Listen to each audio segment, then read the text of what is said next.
एक समय की बात है। जंगल में सुंदर से तालाब के किनारे एक विशाल वृक्ष था।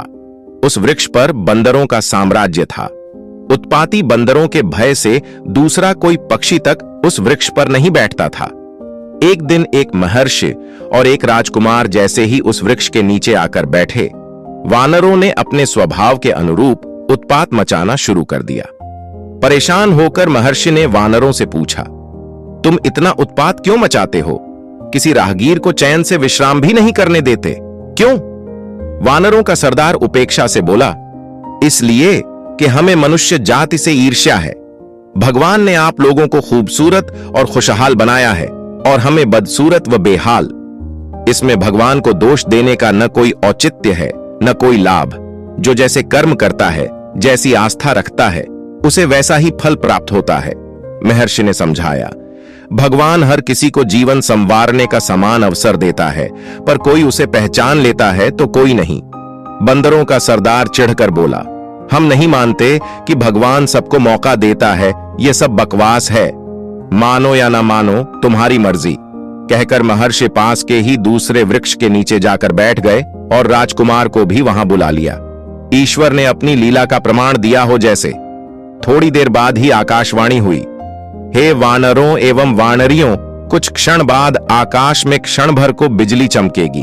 उसी क्षण जो वानर या वानरी तालाब में कूद जाएगा, वह वानर कांतिवान पुरुष एवं वानरी अप्सरा सी सुंदर स्त्री बन जाएगी। जो भी वानर इस योनि से मुक्ति पाना चाहे, वह इस एक क्षण का लाभ उठाए। यह चमत्कारिक अवसर जीवन में पुनः नहीं आएगा। सभी वानर वानरियां आश्चर्यचकित हो उठे। सभी की दृष्टि आकाश की ओर उठ गई। मन में कई प्रश्न उठने लगे। कहां से हुई यह आकाशवाणी? किसने की यह भविष्यवाणी? क्योंकि क्या ऐसा होगा? क्या सचमुच आकाश में पवित्र बिजली चमकेगी?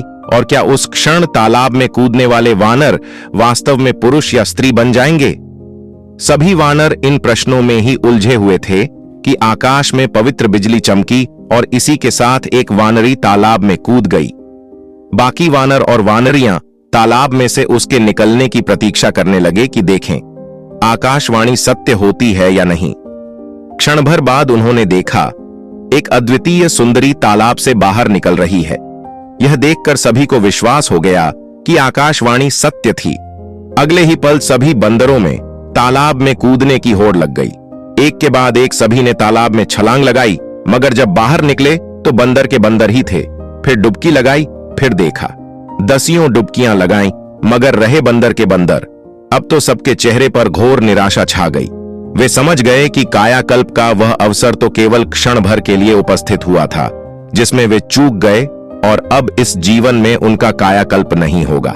हाय, हमने उस अभूतपूर्व तथा करिश्माई क्षण का लाभ क्यों नहीं उठाया?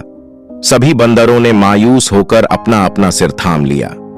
महर्षि एवं राजकुमार नजदीकी पेड़ के नीचे बैठे यह नजारा देख रहे थे। उन्होंने भी आकाशवाणी सुनी थी। बंदरों को शोक मनाता देख महर्षि उनके पास जाकर बोले, अब अफसोस क्यों करते हो?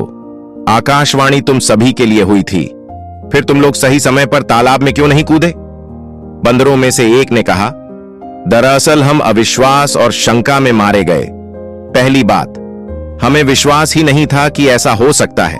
दूसरे, हम देखना चाहते थे कि पहले कोई दूसरा कूदे और हम उसका अंजाम देख लें, फिर बाद में अवसर का लाभ उठाएं। हमें क्या पता था कि वह सुनहरा अवसर केवल एक क्षण के लिए आया था।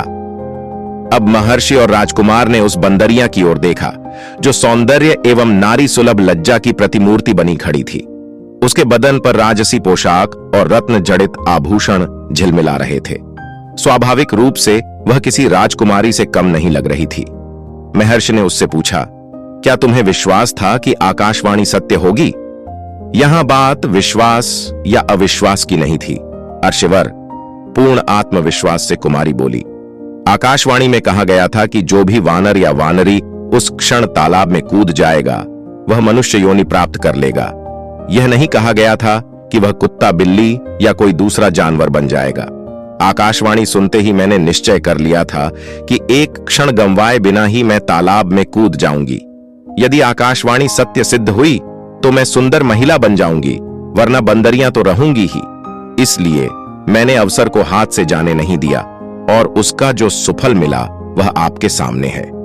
राजकुमार उस सुंदरी की बातों से अत्यधिक प्रभावित हुआ।